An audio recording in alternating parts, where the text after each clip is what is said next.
एक बार की बात है, एक लड़का था। उसका नाम साहिल था, जो कि नगर में रहता था। वो अपने जीवन से बहुत निराश था, क्योंकि उसका मानना ये था कि उसकी ज़िंदगी में कुछ भी अच्छा नहीं हो रहा है। वो जो भी काम करने जाता, वो काम खराब हो जाता, जिसके कारण उसके माता पिता उसे ताना मारते और यहाँ तक कि उसके मित्र भी उसका मजाक उड़ाया करते थे।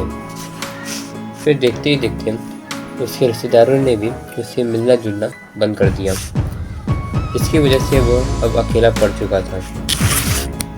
वो अकेला रोता था और हमेशा भगवान को कोसता था, और यहाँ तक कि अपने किस्मत को भी दोष देता था। यूँ मानो कि उसे अपनी ज़िंदगी पूरी तरह से बोझ लगने लगी थी। उसके दिमाग में हमेशा नकारात्मक विचार और बातें चलती रहती थी। फिर उसने देखा कि बाबा कुछ लोगों को दुख और परेशानियों के पर उपदेश दे रहे हैं।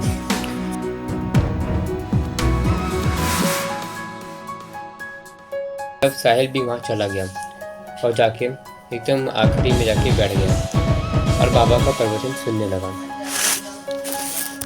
बाबा कहते हैं कि जिंदगी में तुम चाहो तो कुछ भी हासिल कर सकते हो, और ना चाहो तो तुम कुछ भी नहीं कर सकते।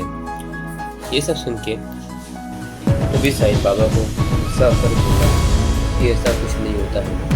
तब बाबा मुस्कुराते हुए बोले कि तू ऐसा क्यों बोल रहा है। तब साहिल ने सब कुछ बाबा को बताया और बोला कि ऐसा सिर्फ मेरे साथ ही होता है, और बाकी लोग को देखो, वो लोग तो होता नहीं है। तब बाबा ने बोला कि सबकी ज़िंदगी अलग अलग होती है। हो सके तुम्हारी ज़िंदगी में शुरुआत में कुछ हो और फिर आगे जाके अच्छा हो जाए। तुम सिर्फ खुद पे ध्यान दो, लोगों पे नहीं। और तुम हमेशा मेरी बात याद रखना, तुमको आगे जाके काम आएगी। ये बोल के बाबा चले गए। तभी साहिल भी उधर से चला गया। वो रास्ते में जाते जाते बाबा ने जो बोला वो उस चीज़ के बारे में सोच रहा था। उसको लगा कि बाबा ने जो बोला वो सही था। अब मैं खुद पे ध्यान दूंगा, लोगों पे नहीं। तभी साहिल ने एक छोटा सा बिजनेस चालू करने के बारे में सोचा। उसने चालू भी किया। फिर देखते ही देखते वो जो बिजनेस था धीरे धीरे बड़ा बनते जा रहा था।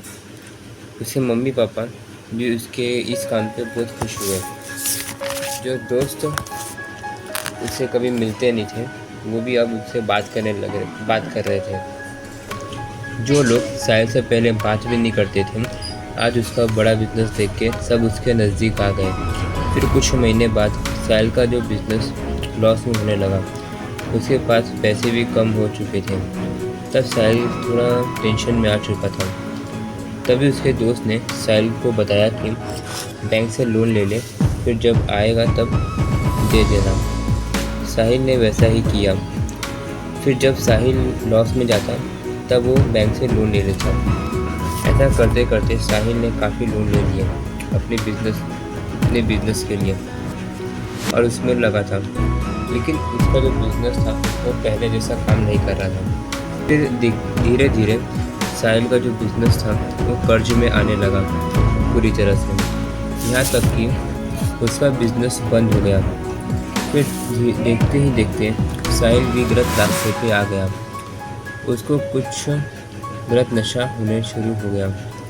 फिर उसको एहसास हुआ कि अगर उस दिन वो बैंक से लोन लेने के फिर उसको एहसास हुआ कि अगर उस दिन वो अपने दोस्त के कहने पे बैंक पे लोन लेने की जगह अगर वो अपने बिजनेस पे ध्यान दिया होता कि हम लोग अपने बिजनेस में क्या क्या कर सकते थे, तो आज जो इधर नहीं होता। फिर उसको बाबा की बोली हुई बातें याद आई कि खुद पे ध्यान दो, लोगों पे नहीं। तो उसको एहसास हुआ। दोस्तों, जैसे कि आपने देखा कि पहले साहिल दुखी इसीलिए था क्योंकि उसका जो ध्यान था वो खुद के बजाय दोस्तों पे, लोगों पे था। वो कभी खुश नहीं हो पा रहा था। वो इस चीज़ को समझ नहीं पा रहा था कि लोगों की ज़िंदगी में खुशी दुखी ये सब अलग अलग होती है, और ये सब अपने अपने टाइम पे आती है। दोस्तों, अगर आपको ये वीडियो अच्छी लगी हो तो चैनल को लाइक कर दो और सब्सक्राइब कर दो और कमेंट में बताओ कि वीडियो कैसी लगी।